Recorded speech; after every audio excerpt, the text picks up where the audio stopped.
हिंदी की कक्षा में आप सबका स्वागत है। मेरे प्यारे बच्चों, आज मैं आपको हिंदी की ऐच्छिक पुस्तिका 12वीं कक्षा की इसके पहले इकाई यादों की बारात के पहले पाठ एल्बम की ओर ले चलती हूँ।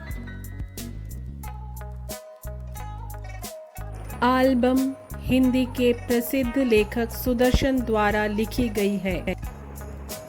सुदर्शन जी का वास्तविक नाम बद्रीनाथ था। उन्होंने कालजयी रचनाएं लिखी हैं।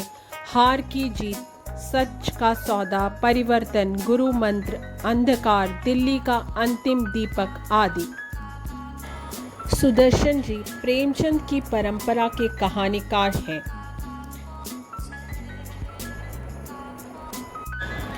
सुदर्शन जी की कहानी एल्बम से इकाई शुरू होती है। इसमें दो ईमानदार व्यक्तियों का चित्रण हुआ है।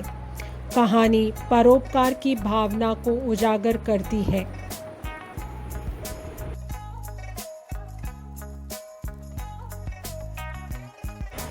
कहानी के दो प्रमुख कथापात्र पंडित शादीराम और लाला सदानंद। बच्चों, हम कहानी की ओर चलते हैं। एल्बम। पंडित शादीराम ने ठंडी सांस भरी और सोचने लगे, यह ऋण कभी सर से न उतरेगा। वे निर्धन थे, परंतु दिल के बुरे न थे। वे चाहते थे कि चाहे जिस प्रकार भी हो, अपने यजमान लाला सदानंद का रुपया अदा कर दे। उनके लिए एक एक पैसा मोहर के बराबर था। अपना पेट काट कर बचाते थे, परंतु 4 पैसे इकट्ठा हो जाते तो कोई ऐसा खर्च निकल आता कि सारा रुपया उड़ जाता। शादीराम के हृदय पर बर्छियां चल जाती थी। उनका वही हाल होता था जो उस डूबे हुए मनुष्य का होता है जो हाथ पांव मारकर किनारे पहुंचे और किनारा टूट जाए। उस समय उसकी दशा वैसी करुणाजनक, कैसी हृदय भेदक होती है। वह प्रारब्ध की गालियां देने लगता है। यही दशा शादीराम की थी। मोहरा सोने का सिक्का। ठंडी सांस भरना अर्थ है दुख की लंबी सांस भरना, अदा करना, चुकाना। बर्छियां चल जाना, अधिक दुखी होना। तो इस कहानी के पहले पैराग्राफ में शादीराम के बारे में कहा गया है कि उसने लाला सदानंद से रुपए कर्ज लिए हैं, जो वो एक एक पैसा करके जोड़कर बस चुकाना चाहता है, लेकिन वो चुका नहीं पाता है। इसका गुस्सा उसमें नज़र आता है और वो बहुत परेशान है इस बात को लेकर।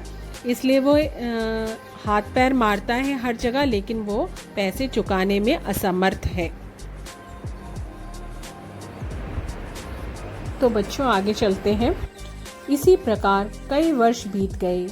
शादीराम ने पैसे पैसे बचाकर 80 रुपये जोड़ लिए। उन्हें लाला सदानंद के 500 रुपये देने थे।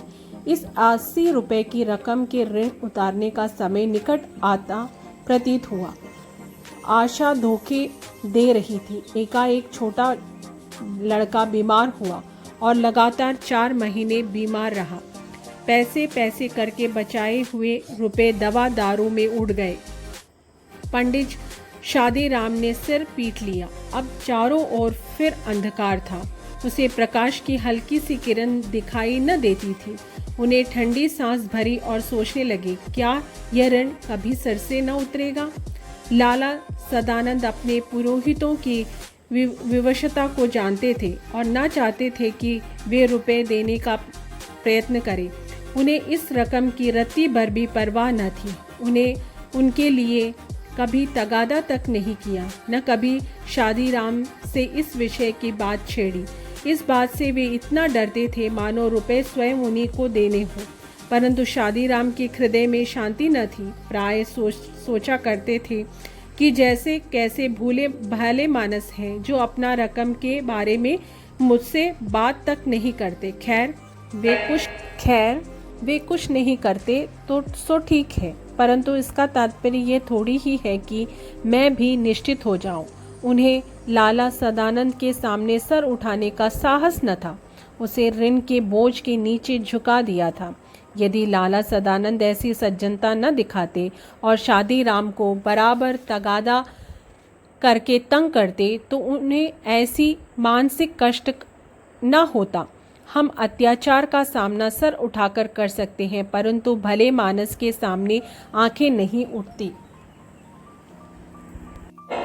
शादीराम को लगता है कि सदानंद उस पर कोई अत्याचार नहीं करता, ना ही उससे कर्ज मांगता है, तो इस वजह से वो भला मानस है, इसलिए उसके सामने वो आंखें नहीं मिला सकता।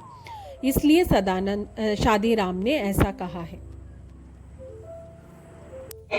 तो बच्चों, आगे की कहानी ये है कि शादीराम के पास कुछ पत्रिकाएं थी जो कि बंगाली, हिंदी और अंग्रेजी में लिखी हुई थी। ये पत्रिकाएं उसके बड़े भाई की थी। वो उसे रद्दी में बेचकर कुछ पैसे कमाना चाहता था और कभी कभी वो बच्चों को खेलने के लिए दे दिया करता था जब भी वह रोते थे। तो जब सदानंद ने ये पत्रिकाएं शादीराम के पास देखी तो उसे बहुत ही आश्चर्य हुआ। उसने कहा कि ये तो कला सौंदर्य की उत्तम नमूने हैं, इससे तो हम बहुत 1000 रुपए कमा सकते हैं। और दोनों ने मिलकर तय किया कि इसका एक एल्बम तैयार किया जाएगा और उसके लिए एक विज्ञापन भी दिया जाएगा प्रसिद्ध पत्रिकाओं में। संभव है कि कोई शौकीन उसे खरीद ले। तो आगे की कथा ये है कि शादीराम को विश्वास ही नहीं था कि कोयले में से भी हीरा मिल सकता है। उन्होंने तय तो कर लिया एल्बम बनाने का और दोनों ने मिलकर एल्बम बनाया जिसमें 200 से अधिक बढ़िया तस्वीरें थी। लेकिन जो संसार में असफल व्यक्ति होता है, अगर वो सोने को भी छू ले तो वो मिट्टी ही लगता है। लेकिन एल्बम तैयार हो जाने के बाद शादीराम के मुख पर एक फेल हुए विद्यार्थी, जिसकी आशा फेल होने की थी लेकिन पास होने की खबर सुनकर जो खुशी होती है, वही खुशी शादीराम के चेहरे पर भी दिखी। और उन्होंने इन दोनों ने मिलकर लाला सदानंद ने इस चित्रों के एल्बम के एक उच्च कोटि के समाचार पत्र में इसका विज्ञापन दिया। उसके बाद शुरू हुआ शादीराम का इंतजार, चिट्ठी आने का इंतजार। वो इंतजार करता रहा, रोज डाकखाने जाकर देखता कि किस प्रकार कोई पत्र मिला है या नहीं। इस प्रकार उसकी झूठी आशा में भी एक आनंद का वो खोज लेता था। वह एक दिन उसके आनंद का अंत भी हुआ। आखिर एक दिन शादीराम के भाग्य जगे। कलकत्ता के एक मारवाड़ी सेठ ने पत्र लिखा, एल्बम भेज दो, यदि पसंद आया तो खरीद लिया जाएगा, मूल्य की चिंता मत करो। इस पत्र ने उसके जीवन को बदल दिया, एक नई करवट ली उसकी जिंदगी में। और वो बहुत खुश था इस पत्र को पाकर कि शायद उसके भी दिन बदलेंगे, शायद उसे भी इसका मूल्य मिलेगा। ये सोचकर वो बहुत खुश था। वो और पत्र लेकर सदानंद के पास पहुंचा। वो इतने खुश थे इस पत्र को पाकर कि फूले नहीं समा रहे थे। उनके भाग्य ने करवट ली थी। जब शादीराम ने लाला सदानंद को पत्र दिया तो उन्होंने अच्छी तरह से देखा और कहा, रजिस्टर कराकर भेज दो, शौकीन आदमी है, खरीद लेगा। और मूल्य क्या लिखूं? शादीराम ने पूछा तो कहा 1000 रुपये से कम का सौदा ना होगा। और उत्तर में एक बीमा मिला। पंडित शादीराम के हाथ पैर कांपने लगे। जब खोलकर देखा तो 100 रुपये के 10 नोट थे। तो पंडित शादीराम खड़े थे। वो बैठ गए, सोचने लगे, अगर 2000 रुपये लिखा देता तो शायद उतने ही मिल जाते।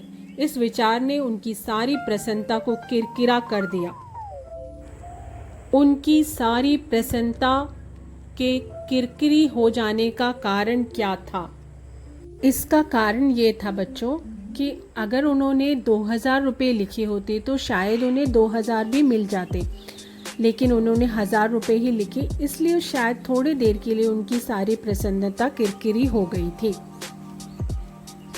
तो बच्चों आगे यह हुआ कि शादीराम ने पैसे जब मिले तो वो उसको लौटाने के लिए वो सदानंद के पास गए और उन्होंने वो पैसे उन्हें लौटा दिए, 500 रुपये जो उन्होंने ऋण लिया था। सदानंद वो ऋण वापस नहीं लेना चाहते थे, लेकिन उन्होंने बाद में जब बहुत कहा तो ले लिया। मुझे ऋणी उद्रीन होने दीजिए, ये 500 रुपये देकर मैं हृदय की शांति खरीद लूँगा, ऐसा शादीराम ने कहा। तो बच्चों, सदानंद उस निर्धन ब्राह्मण की यह उदारता और सच्चरित्र देखकर सदानंद का मोह मयूर नाचने लगा। उन्हें नोट ले लिए और मनुष्य रुपए देखकर भी ऐसा प्रसन्न हो सकता है, उसका अनुभव उन्हें पहली बार हुआ। निर्धन ब्राह्मण की उदारता और सच्चरित्र देखकर सदानंद का मनोमयूर नाचने लगा। कारण क्या है? सदानंद शादीराम की उदारता और पैसे वापस करने के कारण इतने खुश थे और मनोमयूर उनका नाच रहा था।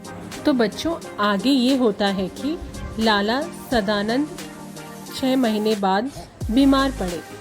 ऐसे बीमार पड़े कि उनकी हालत बहुत अधिक खराब हो गई। एक दिन लाला सदानंद चारपाई पे लेटे थे तो उनके पास उनकी दुबली माँ बैठकर देख कर उनके आंसू बहा रही थी। तभी वहाँ पर शादीराम पहुँच गए और उन्होंने देखा तो उन्हें बहुत दुखी हुए और पंडित जी ने उनके लिए गीता पढ़ने लगे, भागवत गीता पढ़ने लगे। लेकिन एकाएक सदानंद जी बेहोश हो गए तो वो उठकर सिराने पर बैठ गए। तो उन्होंने देखा कि उनके सिराने के नीचे कोई सख्त सी चीज़ रखी हुई है। वो सख्त सी चीज़ बच्चों वही एल्बम थी जो उन्होंने सेठ को बेची थी। वह असल में सदानंद ने खरीद ली थी। पंडित शादीराम इस विचार से बहुत प्रसन्न थे कि उन्होंने सदानंद का ऋण उतार दिया है, लेकिन फिर ये जानकर उनके हृदय पर चोट लगी कि उनका ऋण तो पहले से दुगना हो गया है। शादीराम को जब ये पता चला कि यह ऋण अब कभी नहीं उतरेगा और यह जो किताब एल्बम है ये सदानंद ने ही खरीदी है, तो उन्हें बहुत दुख हुआ। लेकिन सदानंद का कद उनके मन में और अधिक बढ़ गया और अधिक ऊंचा हो गया। शादीराम का ऋण पहले से दुगना कैसे हो गया?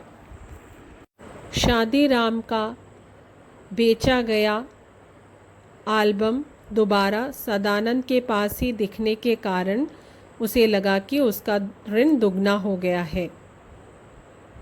ठेस पहुंचाना, चोट पहुंचाना। बच्चों, इस कहानी का सारांश ये है कि दो सज्जन व्यक्ति आपस में एक दूसरे की सहायता करते हैं। एक ऋण चुकाना चाहता है और एक ऋण चुकाने में उसकी मदद करते हैं। सदानंद शादीराम की एक तरह से मदद करता है, लेकिन शादीराम पर दुगना कर्ज हो जाता है, लेकिन वो उसे प्रकट होने नहीं देता अंत तक वो ऋण किसने चुकाया है और वो किताब किसने खरीदी।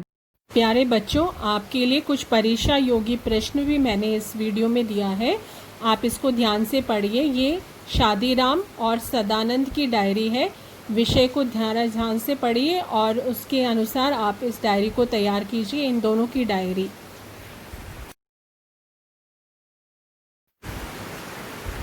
बच्चों, आगे मैंने एक वार्तालाप और एक पत्र भी दिया है, जो शादीराम का अपने मित्र के नाम एक पत्र है और शादीराम का और सदानंद का एक वार्तालाप भी है जो आपको तैयार करना है। तो बच्चों, ये प्रश्न एक संक्षेपण है, संक्षेपण से आप लोग परिचित हैं और ये पैराग्राफ ज़रा अच्छी तरह पढ़िए और इस पर एक संक्षेपण तैयार कीजिए और उसके बाद उसका एक शीर्षक भी दीजिए उस संक्षेपण के लिए। आप लोग करेंगे, मेरा विश्वास है। आप लोग अपने नोटबुक में इसको तैयार करके लिख लीजिए।